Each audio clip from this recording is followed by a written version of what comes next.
Welcome to the Leo Zagami Show and this new format, meaning 20 years of Illuminati confessions and the relative news. A long time ago, in 2006, I started my Illuminati confessions online. For this 20-year anniversary, we have decided to change the format of my show to focus, of course, on the contents that come from my books, as well, of course, as explaining what is happening in relation to this new world order of sorts. And today we have definitely an important episode. Let me pick up here I have to absolutely get my glasses after 20 years. I need those. Okay, first of all, let's thank the sponsors who make this broadcast possible. Dennis Bolanos Enrique, Daniel Estes, Margo Rosata Minta.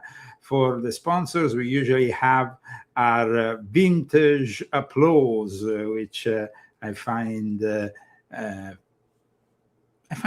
right choice. It's not too high tech; it's vintage, but the applause, it's still an applause.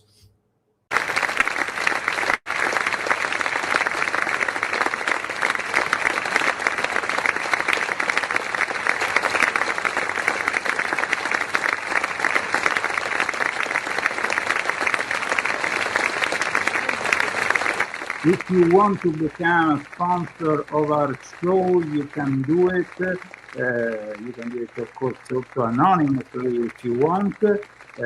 Thanks to the sponsors and to the readers of my books, we managed to carry on this important broadcast. Dennis Bolanos Enrique, Daniel Estes, and Margo Rosada Minta are today's sponsors. You can join them by donating on GoFundMe or donating through Cash App. You can find the Cash App handle also with my latest articles on leozagami.com. And we all know what you have on that $1 bill that characterizes, that phrase, New Order of the Ages, that Novus Ordo Secularum, which means a new American era, because it's the start of the American era, a new epoch for humanity, let's say. And now we are seeing the world order taking a new step. We had the New World Order after the Second World War. That the New World Order was characterized by America, of course, as the driving force. But also during the Cold War, we had this confrontation of words, fortunately, with Russia, the Soviet Union, which was also very important because they became the main antagonists. You always have to have an antagonist. No? So the world was divided into pro-America or pro-Russia, pro-Soviet Union. We all know what happened to the Soviet Union. And since then, we have the emerging factor of the Chinese. Now, an important book, which, of course, is entitled The Whole Truth About the Illuminati and the New World Order, is Volume 1, which I highly recommend, as well as a book by Henry Kissinger, a Sabbatean Frankist, which I have exposed in my latest book on Jeffrey Epstein, which is still my bestseller, A Rise and Fall of a Frankist Monster. In this book, we even show the moment in which Henry Kissinger was excommunicated by the Rabbinical Council of Rabbi Marvin S. Antelman.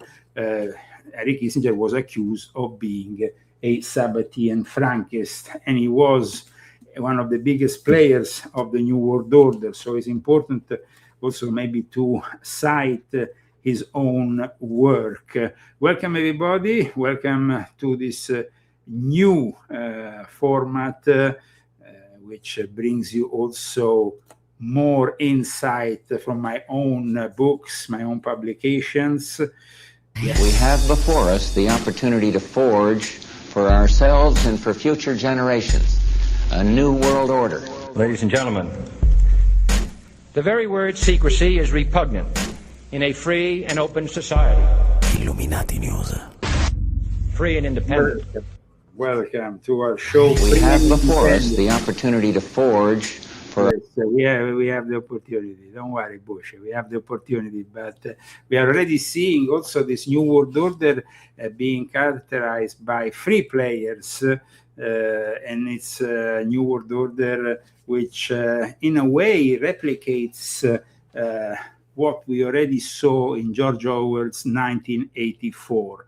For those who don't know George Orwell's work, I have here a summary of his own concept of these supercontinental states that seem to fight with each other in this never-ending confrontation, which of course it's part of the strategy which is outlined in Orwell's 1984, the strategy of pushing always this massive amount of tension in the air, of negativity, and then you have these free super states that seem to also be replicated now in a real world. The only difference, and here I want to go to an article which I published recently on leozagami.com, an article which is entitled The Truth on the New World Order, Trump and the 2026 Birth of the Continental Superstates. Because what has happened recently in Venezuela is only the beginning of a takeover of this hemisphere that will coincide with a takeover from Russia, of Eurasia, and of China for East Asia. So this is an article which, of course, you can go and read if you want to have an even deeper insight. But today in our show, we will try to help you out understanding a lot of these elements. Oceania, Eurasia, and East Asia. Nowadays, Oceania can't be controlled, at least formally, by Great Britain, because Great Britain is no longer that immense empire which was still powerful at the time George Orwell wrote this book, 1984. Now it's, of course, the United States controlling the area called Oceania. And then you have Eurasia, which was emerged after the Soviet Union in Orwell's book. And that actually seems to be pretty correct, because emerged after the Soviet Union absorbed continental Europe. This is almost prophetic, you would say. And then we have East Asia, formed later, comprising China and neighboring areas. Well, it seems like we need to introduce a little bit better this topic directly from George Orwell's book, because it seems to be the playbook of the upcoming New World Order. The year is 1984, and the country we know as the UK is under the totalitarian rule of the party, under the ideology of INGSOC, short for English Socialism. Britain has been relegated to the status of a province known as Airstrip 1. The party rules one of the free superstates called Oceania. Unlike in our own world, the name covers much more territory, with the United States having amalgamated with the British Empire in the years following World War II. Oceania then expanded further to encompass South America, Southern Africa, Australia, and the surrounding lands. Airstrip 1 is but one province of this vast empire, and the third most populous. Within Airstrip 1, the plot is set mostly within London, still referred to as such, but a run-down, dirty place, full of antiquated and decaying buildings. Though formerly the capital of an independent UK, London is not the capital of Oceania. Indeed, Oceania has no capital city. Its leader's physical location is never divulged, and the only unifying aspect of the superstate is that English is its lingua franca and Newspeak its official language. This decentralization, in which each province exists as, in theory, equally important, with its leaders drawn from that area, is a deliberate policy to avoid feelings of colonization or alienation, which may contribute towards possible revolt and thus an end to the party's dominion. Yet the party and Oceania do not exist alone. Around the same time Oceania emerged, the superstate of Eurasia also came into being, its permanent borders stretching from Portugal to the Bering Strait, as a result of Russia absorbing mainland Europe and much of Asia after the Second World War. The third and smallest of the three superstates, East Asia, took around another decade to form following this, after years of confused fighting, and settled into its permanent borders containing China, Indochina, the Korean Peninsula, as well as the Japanese home islands. Each superstate, as described in 1984's in-universe book, The Theory and Practice of Oligarchical Collectivism, is effectively a self-contained universe, each population heavily constrained from contacting the others, and under the dominion of a totalitarian party. So each supercontinental state is, of course, isolated, compartmentalized in this new world order. Like I explained in my article, before getting to a one world government, we will have this interim, this stage in which these three supercontinental states emerged. And one is the United States, the other one is Russia, and then, of course, China. Somebody is asking me, what will Israel fit in? Now, in regards to George Orwell in 1984, the whole area of the Middle East and part, very big chunk of Africa, is actually in perpetual conflict and is not really ascribed to one or the other zone of influence. It's simply the battlefield. So it's almost like Orwell was presenting to us a Middle East in eternal conflict, a little bit like I've described also in volume 10 of my Confessions. In regards to Henry Kissinger, which used to be the late Henry Kissinger, one of the key players of this new world order, which is now an old world order, because now what is happening is a complete rewriting of this world order, in which Trump, of course, is transforming the modality in which also the rule of law applies at an international level. He said it's only based on his own morality. Well, in reality, we know that Greenland as well as Venezuela are, of course, key components of this new world order and of this continental superstate, which will be Oceania, which will include, of course, the whole of the United States, Central America, South America, and also Canada.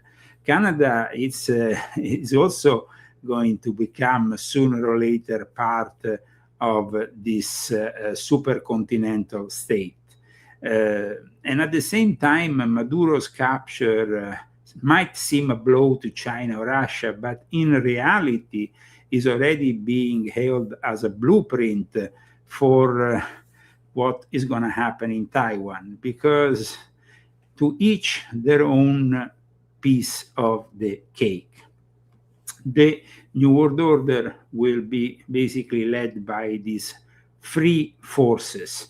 These free forces, these free supercontinental states, and we're going to have, of course, Israel having a big role within the influence also that we have here in Oceania. But Canada, like I said, is also going to probably be like Mexico, the next country to be forced to give up gradually their sovereignty. Trump says the US will begin strikes on cartels in Mexico. That is also, of course, part of the plan.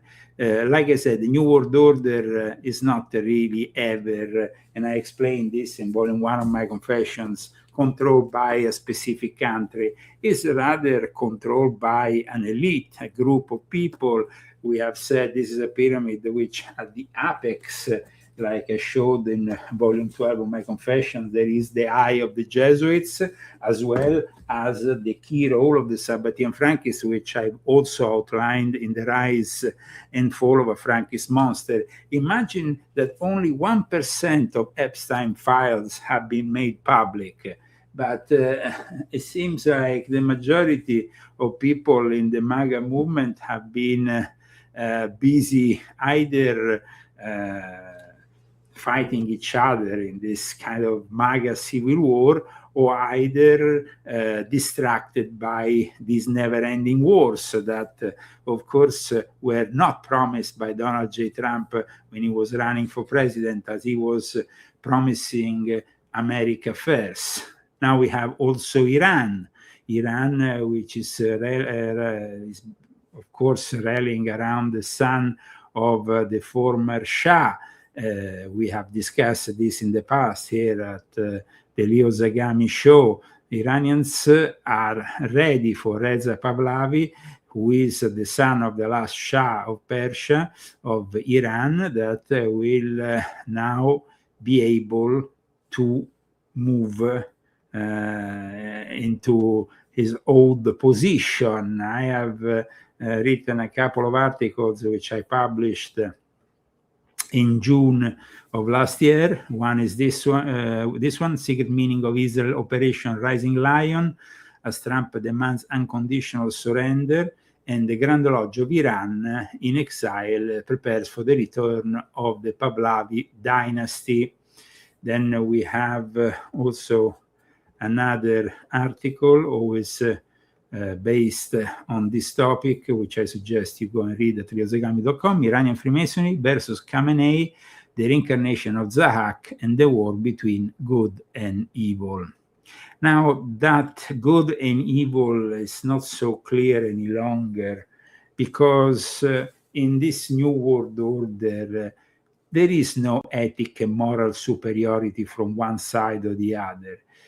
They are all gangsters on top, and they are operating to finalize also the technological control of mankind thanks to the AI and robotics. So that is also a very important element of what is being developed. There is also a character in the book 1984, a character which is based on a Sabbatean Frankist. is called Emanuel Goldstein.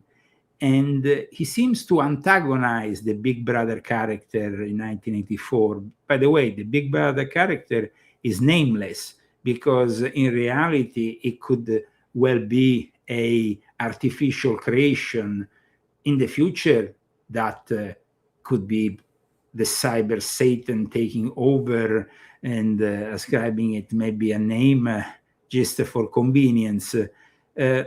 Emanuel Goldstein. Already Goldstein should, this surname brings us to the Ashkenazi who talks, of course, Yiddish, Eastern Europe, the Sabbatean Frankist, but there is much more. Check this out.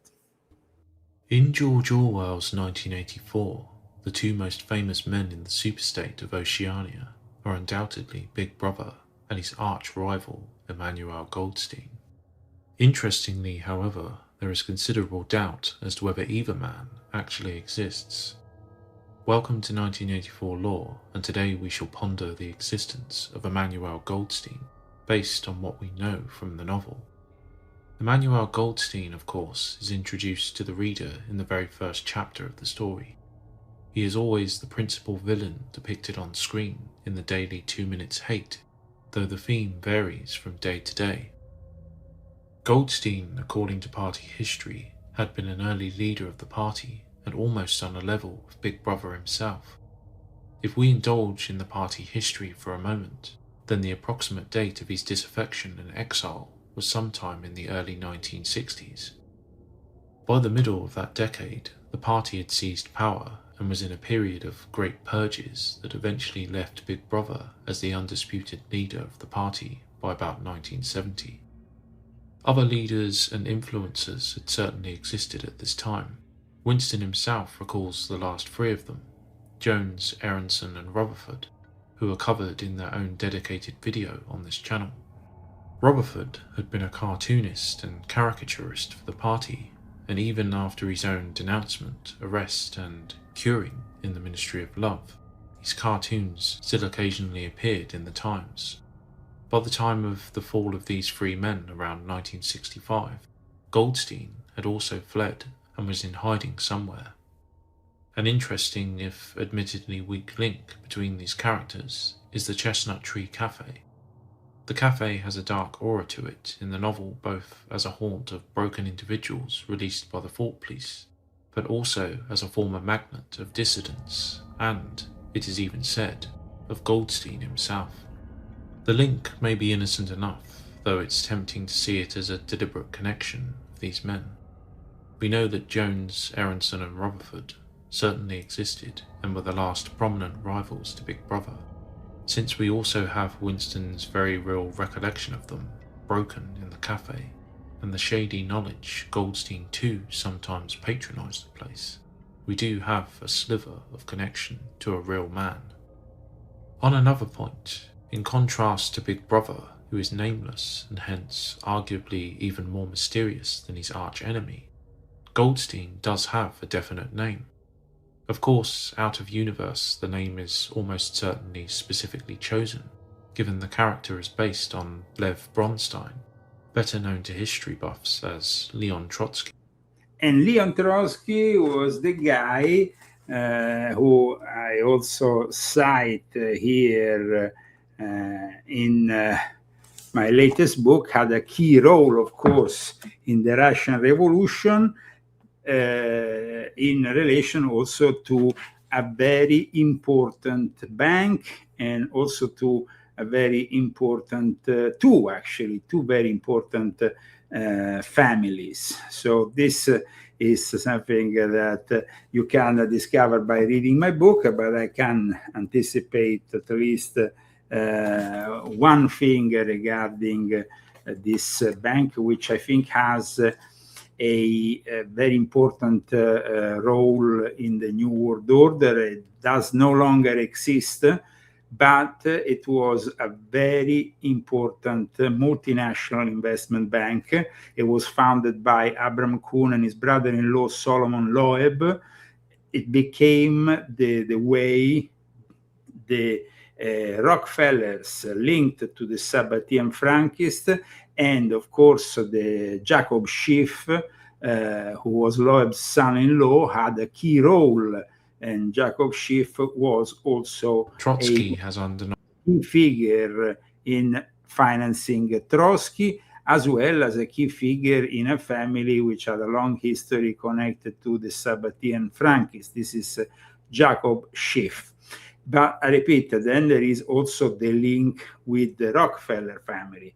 Why am I starting from here? Because with the Rockefeller family and with this specific bank which I've mentioned and I will discuss now, there is that link to Rockefeller, and the Rockefeller family, of course, is the one, together with this Kuhn Loeb and Co., which worked very much as a principal rival of JP Morgan and Company, and it became a very important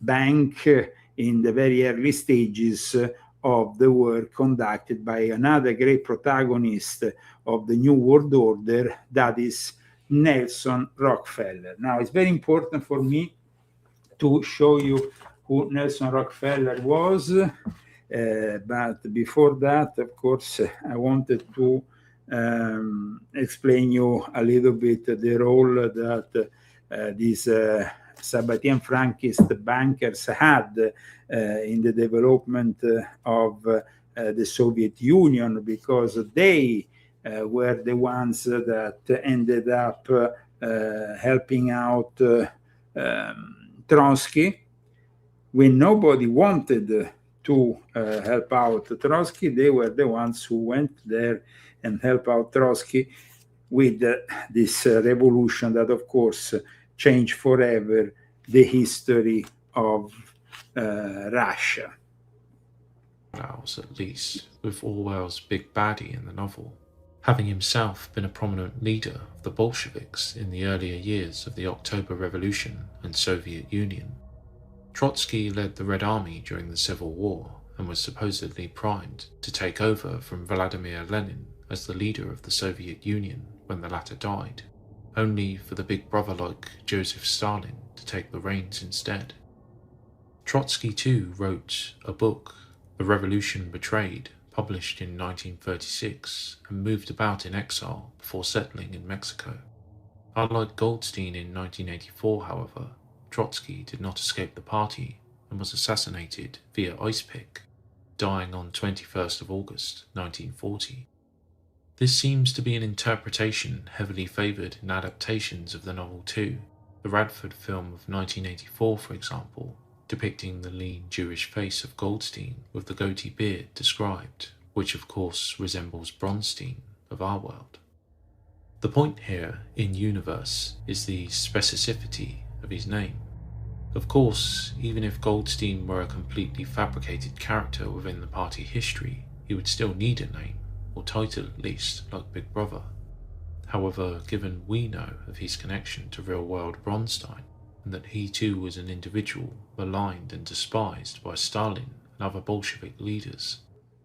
Okay, so here I cite page 135 of my latest book. In 1917, a Jewish Ukrainian, probably a Sabbatean named Lev Davidovich Bronstein, better known later to the world as Leon Trotsky, became one of the key figures in the establishment of the infamous Soviet Union. And then I forward to where I state the fact that, of course, there was the involvement of Kuhn Loeb and Co. of New York, the investment bank, and the legendary German-born Jewish-American banker Jacob Henry Schiff, who died in 1920 and would allegedly help Trotsky and his comrades break through the British blockade with a check by Max Warburg of Hamburg. The Warburg family was also connected to this important investment bank. They were all related, one with the other. In fact, if you even go here on their Wikipedia page, you can see that aside from other information, it says, in the firm early years, intermarriage among the German Jewish elite was common. because the German Jewish elite was, of course, Sabbatean Frankist. Consequently, the partners of Kuhn Loeb were closely related by blood and marriage to the partners of J.W. Seringan, Spey & Co., Goldman Sachs & Co., Lehman Brothers. In fact, then it will eventually merge into Lehman Brothers, and we know what happened in 2008. I repeat, the Rockefeller family also have a very important role in all this because it was their investment bank in a critical moment of their history. But if we want to get to the new Monroe doctrine, the Monroe doctrine of the past becoming Donald Trump doctrine, Trump is simply obeying to the New World Order, abandoning the old order of Bretton Woods of the United Nations. We are seeing also in the last couple of days what Trump is doing in regards to detaching itself from a variety of organizations that are part of that milieu. So in a book called Thy Will Be Done, Gerald Corby with Sharon Dennett, it actually gives us an idea of the conquest of the Amazon, Nelson Rockefeller, and evangelism in the age of oil. Because what is happening in Venezuela is actually something that Nelson Rockefeller, a very important figure in the development of this New World Order, had materialized after the 1920s, 1930s onwards, and until Chavez took control, there was an absolute certainty that the Venezuelan connection will be always a reliable source of oil. And this, of course, this book explains how Nelson Rockefeller was connected also with MK Ultra. It was connected with psychological operations. In fact, I think it was Eisenhower who nominated him when he was very young in government, in charge of also, amongst other things, psychological operations. Let me show you some pics of interest that here you have, for example, Nelson Rockefeller stands by his family, the wing of the New York Metropolitan Museum donated by his family. But also there is his role is very important in all the post-World War II creation of this New World Order.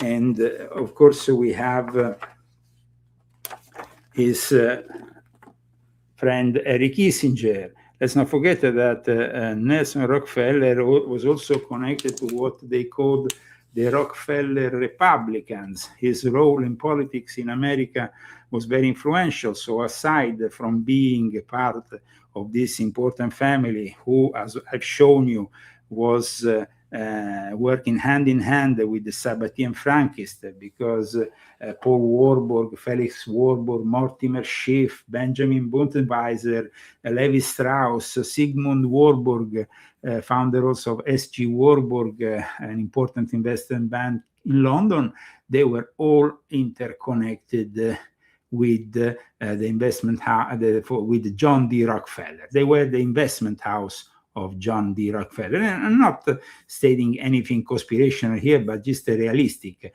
You can read it. Kuhn, Loeb & Co. has acted as the leading investment house for John D. Rockefeller through the guidance of his investment banker, Frederick T. Gates. Now, Standard Oil, of course, very interested in Caracas and in what was happening when they first found oil there in Venezuela. So let me give you a resume of what happened in the past, because now, of course, we have the CIA that has taken control of Venezuela by simply leaving the loyalists of Chavez there in place to lead Venezuela without any significant change. Now, it's very important, though, to explain how I am connecting all this to 1984 and to a situation where the world will be eventually divided in three. Because, first of all, I explained the fictional world of 1984 is in reality a playbook. In Oceania, of course, the reigning ideology is INSOC, while in Eurasia it is known as Neo-Bolshevism. Third and finally, a similar party rules in East Asia under the philosophy of death worship, or more accurately, the ideology of obliteration of the South. Though named differently, however, the essential structure of each is practically indistinguishable. Most of the people within these superstates are proles or non-party members, essentially the crushed and poverty-riven masses who labour and breed to sustain the economic life of each territory. In each, there is a party equivalent, and extrapolating from the book, in which we know the party is divided into an inner and outer party, we can surmise a similar structure exists in both Eurasia and East Asia. Around 13% of the population of Oceania are outer party members, effectively the skilled or civil servant class, who execute the policies of the directing brains of the state, collectively known as the inner party, comprising just 2% of the population. At the apex of each society and state sits Big Brother or his equivalent. Around each figurehead, a cult of personality is maintained, the book explaining that, quote, Big Brother's function is to act as a focusing point for love, fear, and reverence, emotions which are more easily felt towards an individual than towards an organization. While on the surface this lack of ideological difference may indicate a peaceful coexistence, the truth is anything but. Warfare within the 1984 universe has become continuous and limited. Since each superstate operates under a similar ideological structure, each requires a permanent state of conflict to maintain its party's hegemony indefinitely. An endless state of limited warfare maintains the strict hierarchical structure of each society, while also wasting vast resources and manpower that would otherwise be channeled into areas that improve the general well-being for their populations. Like mutually supporting legs of a tripod, even if desired, each superstate cannot really be conquered even by a combination of the other two. Oceania's core territories are protected by the vast Atlantic Pacific Oceans, while the sheer enormity of the Eurasian landmass makes conquest unlikely. East Asia too is insulated from such a fate by the sheer size and industriousness of its population. By the year 1984 in the novel, warfare between each superstate has been largely limited to smaller numbers of professional troops and in disputed areas, as represented by a rough quadrilateral area, its corners at Tangier, Brazzaville, Darwin, and Hong Kong. Though particular areas within the disputed zone do have valuable resources and vast numbers of effective slaves that periodically change hands between the powers, in truth, each superstate is effectively self-sufficient already. In keeping with the principle of doublethink, the leaders of each state both understand and suppress their understanding that the war is unwinnable, or more accurately, the war is not meant to be won, but maintained to create the war atmosphere. The war atmosphere that is necessary. That's it. This emerging world order, yes, it's developing in the light of the old one, but the future is going to be definitely filled with more wars, not less wars, because this eternal war is what really keeps the order in 1984. So here we have a moment of great significance. In the month of December, the Grand Master of the Grand Lodge of Venezuela gave a speech, the end of the year speech. If you listen and you understand what he says, he is basically announcing the transformation of Venezuela, not only of his own Masonic obedience, but of the whole of the society of Venezuela.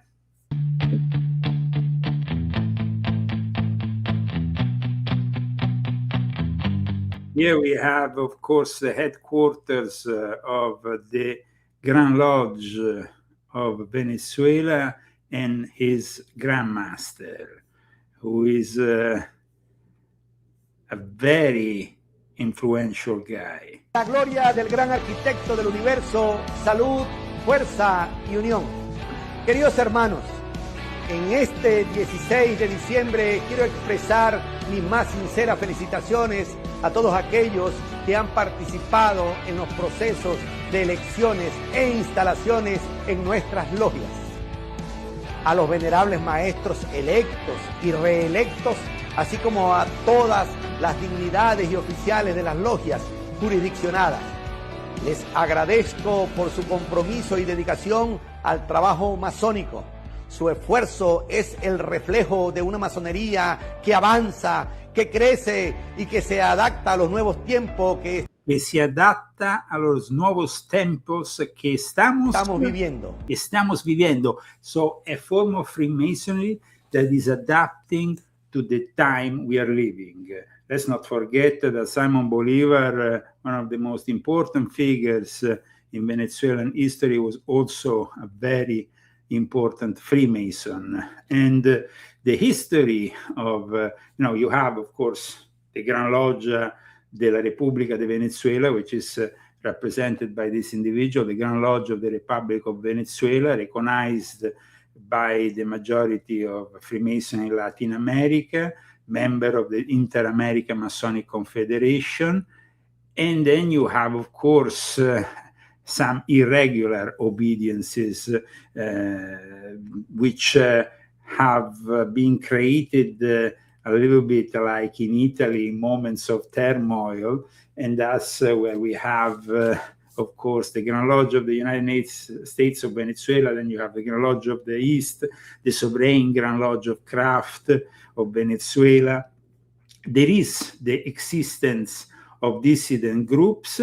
And one thing that most of you might not know is that the Freemasonry in Venezuela has protected in different times in recent history two key figures of Italian Freemasonry and of the Mafia.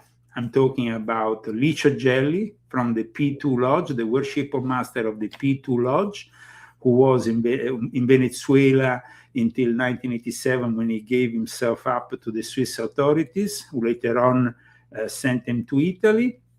He was at the time, of course, a guy officially wanted by the international police. Licio Gelli, the worshipper master, was protected by Venezuelan Freemasonry. And I'm not just stating that out of thin air.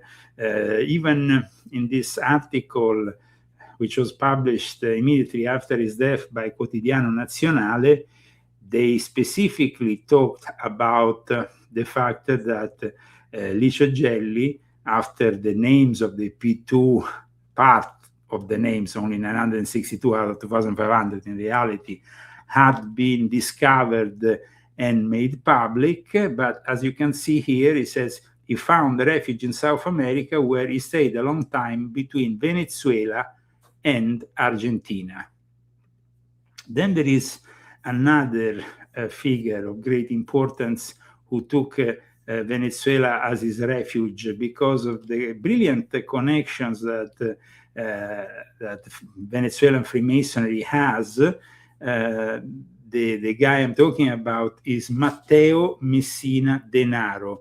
We are talking about the godfather, the late godfather of Cosa Nostra, and you can see this article that talks about Matteo Messina Denaro and the Freemasons who protected him.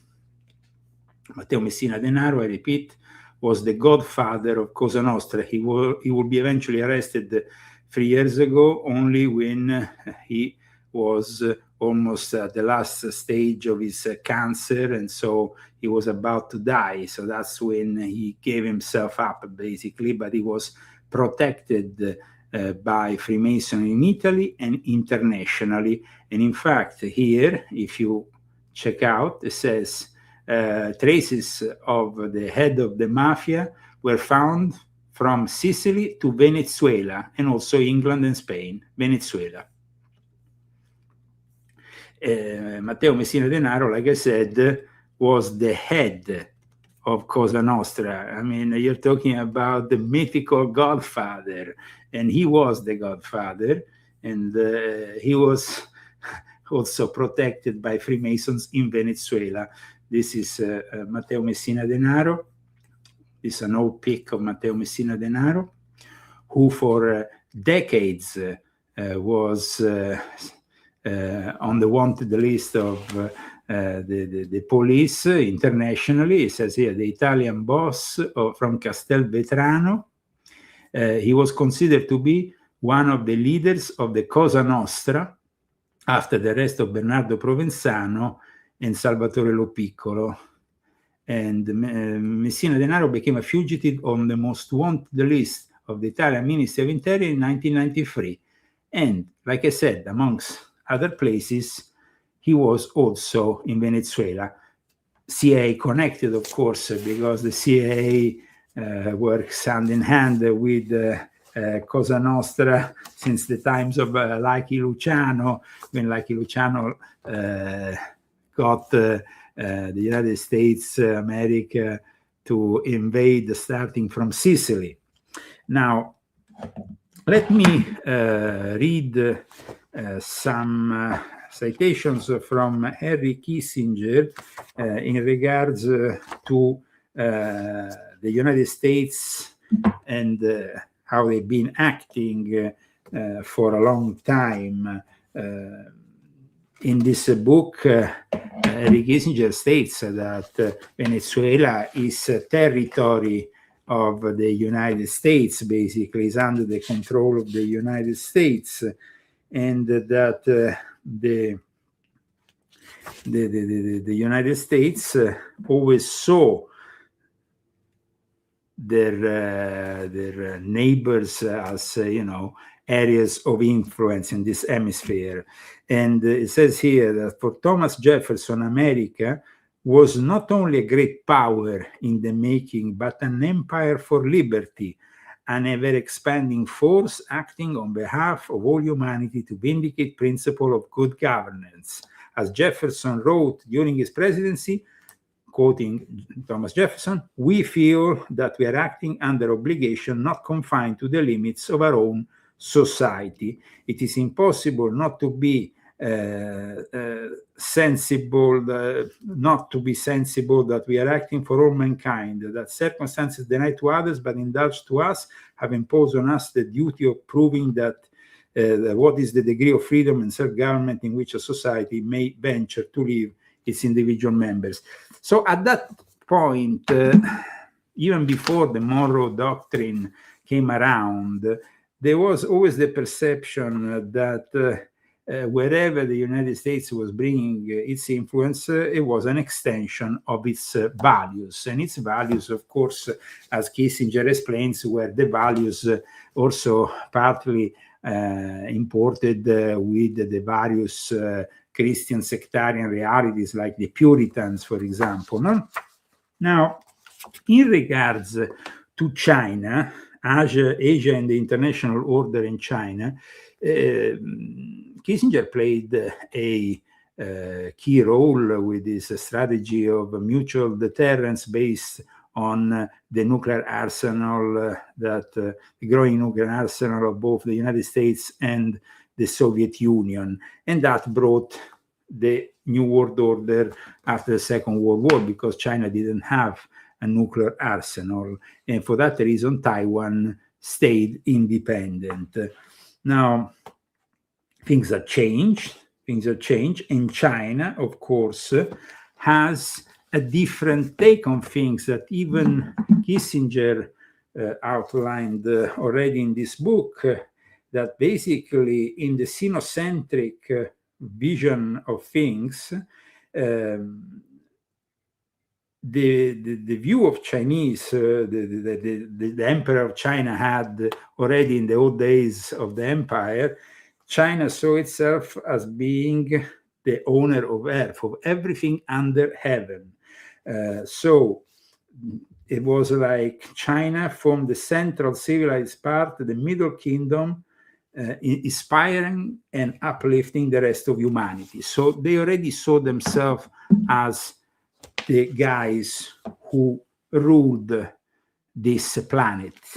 Now, you have also in this book a whole thing about the tradition of Iranian statecraft, which is quite interesting in relation to what is happening nowadays.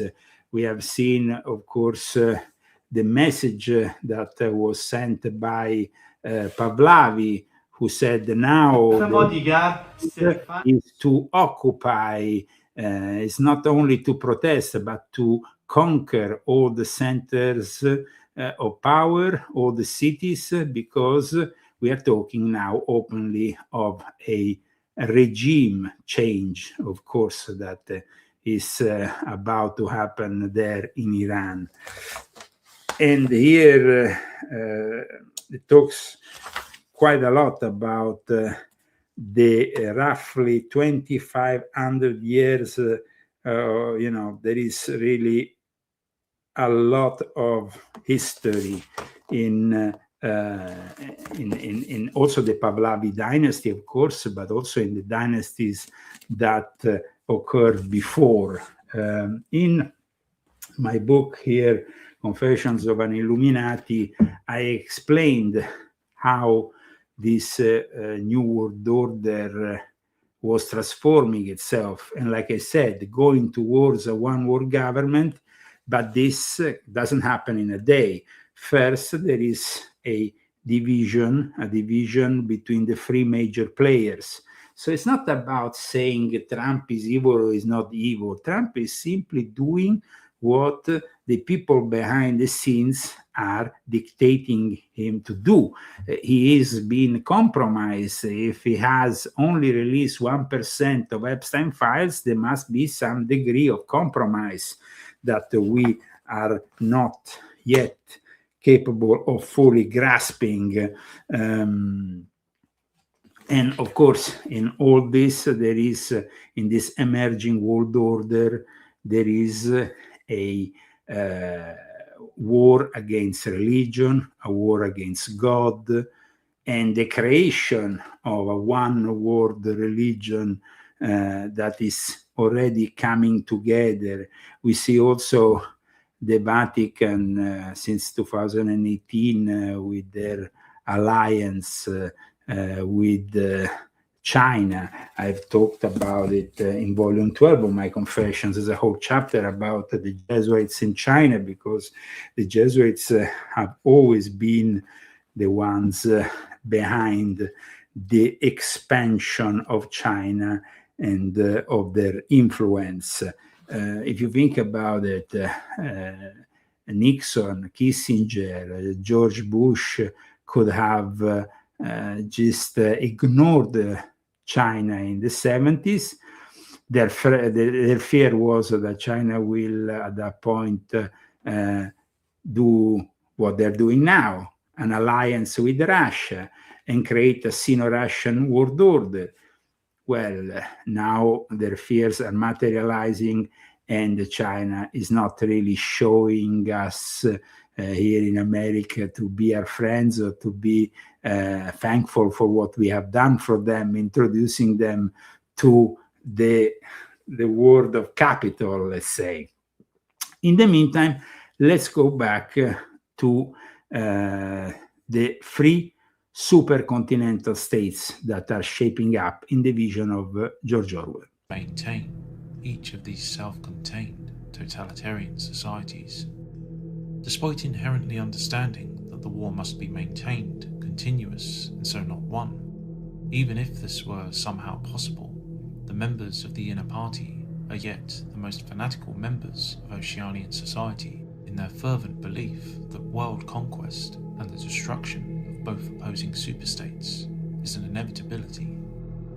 The war thus shifts continuously and has done so for the past 2 decades up to Winston's time, Oceania allying with either Eurasia or East Asia against the other, waging endless, limited war in the disputed zone, while likely launching rockets into its own territory, or at least allowing such attacks to create the siege mentality conducive to their totalitarian, hierarchical societies, and thus affect a maintenance of their power for the sake of exercising that power. So there we have it, the geopolitical map of Orwell's 1984. The 3 major powers are Oceania, Eurasia, and East Asia, with the territory of the disputed zone essentially a necessary and endless crucible of warfare, particular parts changing masters every now and then. If you enjoyed this video, then consider hitting that like button. And we thank, of course, 1984 Lore for this excellent description. We go back to my latest article, The Truth on the New World Order, Trump and the 2026 birth of the supercontinental states, because that's where we are heading towards global transformation, and the truth needs to be told. The old world order, the liberal world order that includes the United Nations, the North Atlantic Treaty, NATO, and of course the Bretton Woods system, including the International Monetary Fund and World Bank, they are declining in front of our eyes. They are becoming increasingly irrelevant because we have something new that is emerging. The recent attack on Venezuela and the capture of President Nicolas Maduro shows that Trump's United States are turning away from the established rule-based international order, because that's what is happening. The birth of the continental superstates, that the continental supranationalism is the future for a humanity that is embracing a new form of technology, cyber Satan, the artificial intelligence and robotics that will be dominating soon, and millions of people will lose their jobs because of robotics and AI. Those millions of people will be increasingly controlled by the big brother that, of course, when it comes to George Orwell 1984, is still a big brother with modest means, because now when we have Palantir, when we have facial recognition, AI, and all sorts of monstrosities to control you, it's a very different situation. In volume 7 of my confession, I wrote, the great resetter Henry Kissinger, Klaus Schwab's mentor, a member of the Bohemian Club, one of the main architects of the New World Order, diplomat and geopolitical consultant, very close to the Vatican, as well as the Sabbatians, who serve as United States Secretary of State and National Security Advisor under the presidential administration of Richard Nixon and Gerald Ford, and a key figure in opening China to the rest of the world. Unfortunately, I added in my book.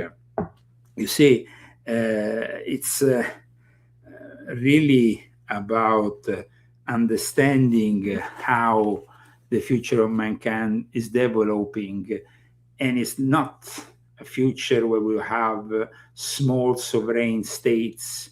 That is a thing of the past.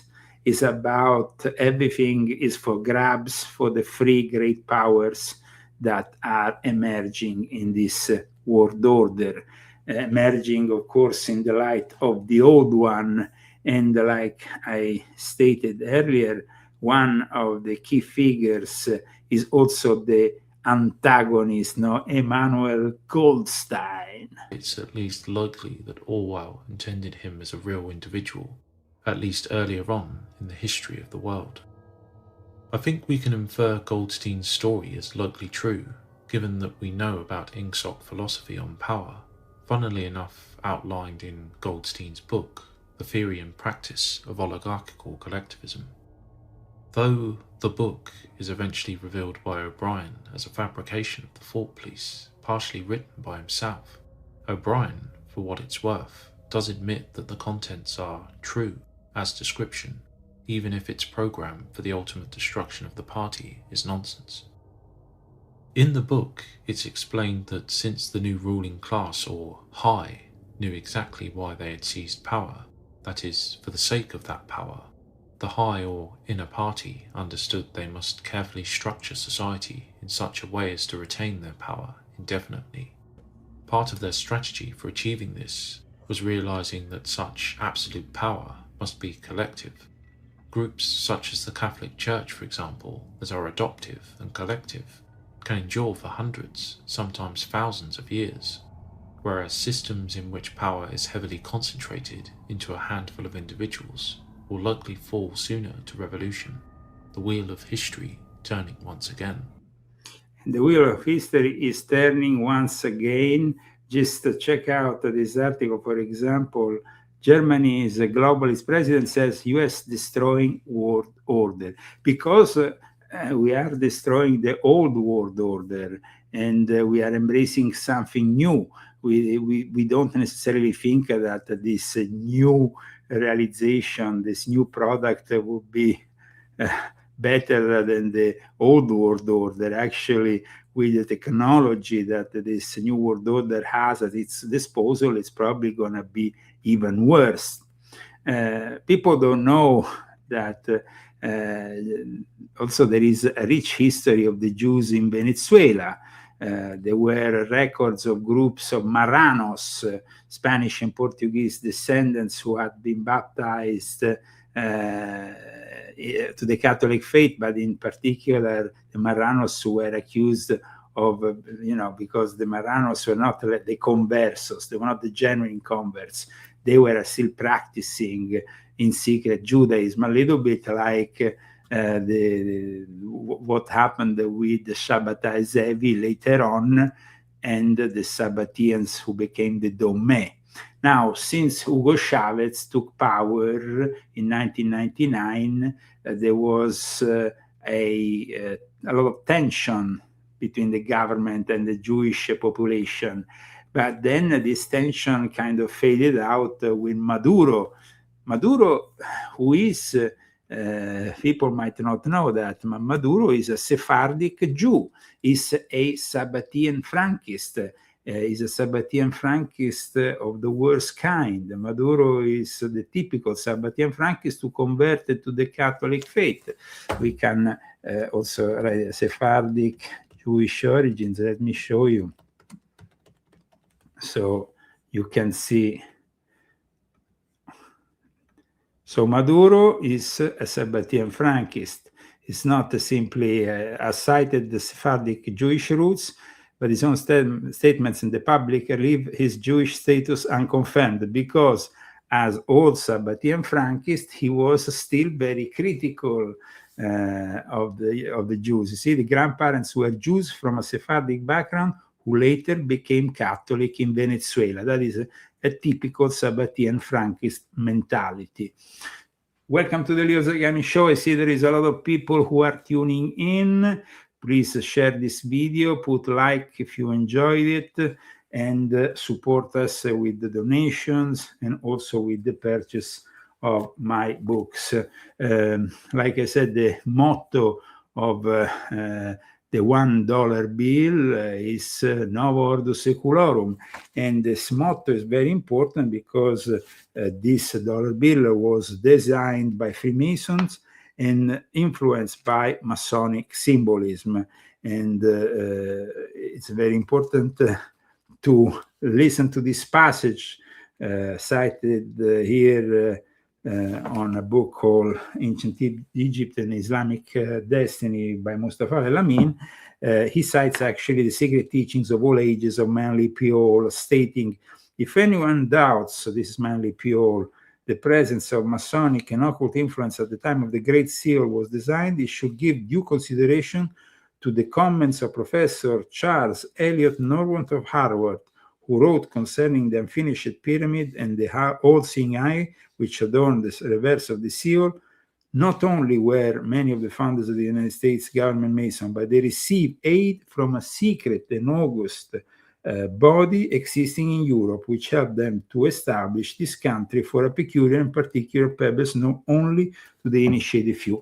And that purpose is described, of course, also in volume 1 of my Confessions. Thank you so much for tuning in today.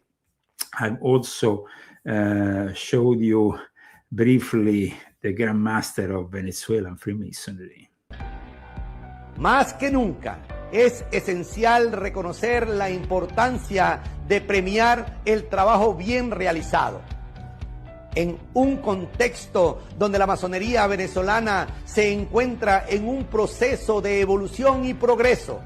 So, they are meeting for evolution and progress. His name is José Gregorio Sardelli Bravo, and he is the present Grand Master of Venezuelan Freemasonry, who at the end of last year gave this end of the year speech, which of course, if we actually see it today, we understand was transmitting a message also to those who knew that Maduro was on his way out. Es fundamental que celebremos los logros alcanzados y el camino que hemos recorrido juntos. Hemos logrado construir un espacio donde la democracia plena reina. So we are constructing a space where the democracy will fully reign. Donde el respeto al pensamiento individual y colectivo de nuestras logias y hermanos se han convertido en un pilar fundamental. Es un hecho notorio que hemos dejado atrás prácticas que no favorecían nuestro desarrollo como gran familia masónica. So he is, of course, pushing his message of being a great Masonic family, of respecting the universality of Freemasonry, the fraternity, liberty, and equality for all message that we got in the French Revolution, Fraternité, Liberté, and Égalité. And what we are viewing was definitely a message that can be read now in the light of Maduro kidnapping as almost a warning and a message to all the various Freemasons that something was about to happen, that there was a big turning point ahead. La imposición ha sido sustituida por un modelo donde las decisiones se toman por mayoría en todas las instancias. We will now talk about the fact that his Masonic structure is living in harmony and that they are against any form of totalitarianism. Radica en la claridad con que exponemos nuestros problemas y en la existencia de medios para resolverlos. No se trata del silencio, sino de la capacidad de dialogar, de escuchar y de... So this capacity of dialoguing, of listening, of finding solutions. Machado, of course, found an easy terrain for her Nobel Peace Prize candidacy, and she eventually got it because the Freemasons in Norway, who are the ones in charge of the Nobel Peace Prize, of course, were also listening to the suggestions of the Venezuelan Freemasons. I mean, the Grand Lodge of Venezuela Freemasonry today has a lot of lodges and a lot of members. Let me show you exactly how many members. It claims 121 lodges as of 2006. And 2006 is a long time ago, so maybe they have even more. The Gran Lodge della Repubblica de Venezuela was founded in 1824. Encontrar soluciones en conjunto. En este sentido, hoy tenemos la oportunidad de enfrentar nuestros desafíos sin recurrir a imposiciones ni autoritarismo. See, this was the space dedicated to Maduro, the authoritarian leader. This was obviously a criticism. It wasn't an open criticism, but it was positioned in a very diplomatic way so that Maduro will not retaliate when this speech was given at the end of December. Necesarios. Este es el momento de seguir adelante, de fortalecer nuestros lazos, de seguir construyendo una masonería que refleje. So this is the moment we have to build something new, a masonry, a Freemasonry that reflects the value, los valores de la libertad, la values of liberty, la igualdad y la fraternidad. La evolución que estamos viviendo es un testimonio. That the evolution that we are living, says the Grand Master of Venezuelan Freemasonry, del trabajo arduo de cada uno de it's the testimony of our hard work. ustedes. Y es mi deseo que sigamos avanzando en esta senda de progreso institucional. So they are advancing. Let's not forget that a few years ago, after the 2018 election, there was actually a Freemason that for a time, Juan Guaido, attempted to be the president ad interim, and he was recognized by a number of foreign states. This is Guaido, after he was initiated. And this guy was actually guested the other night by Cuomo on News Nation, and they asked him about what was going on, and he, of course, explained that Maduro forced him into an exile, and he's now living in Florida. So definitely, if things are changing now, Juan Guaido might have a new role, because this document from the Gran Logia supports him. See, Gran Logia Central della Nueva York might not be a regular form of Freemasonry from what I heard, but maybe it is. The lodge Benjamin Franklin number 13 gave its full support to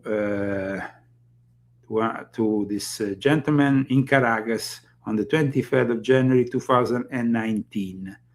See, here we have Jorge de las Salas, 31st degree, and signed also by the Sovereign Grand Commander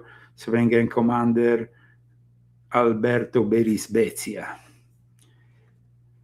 Now, I showed you a few things that no other show has shown you, so I hope you will continue to support us. I want to leave you with something that we might discuss maybe in a future episode. Turning Point USA, guys. Turning Point USA. Unfortunately, now, with the direct involvement of former Colonel Paul E. Valley, who was the co-author of From Psyop to Mind War with Michael Aquino. I talked about him in volume 11 of my Confessions. Well, Paul Valley is now a council member of Turning Point USA. That's not so good, guys. Actually, it's very bad. Keep on supporting us. I see you next week. And of course, if you want to cook yourself a great dish, a great meal, I always say go to my wife's book, Zagami Family Cookbook, Authentic Italian Cooking by Christy Zagami. This is a great book filled with the recipes. Christy's, of course, always very creative in the kitchen. She's thanking me on the chat. Hello, amore. And we will see you next week. Sooner or later, I will manage to get Christy back here in front of you. No worries. Speak to you soon.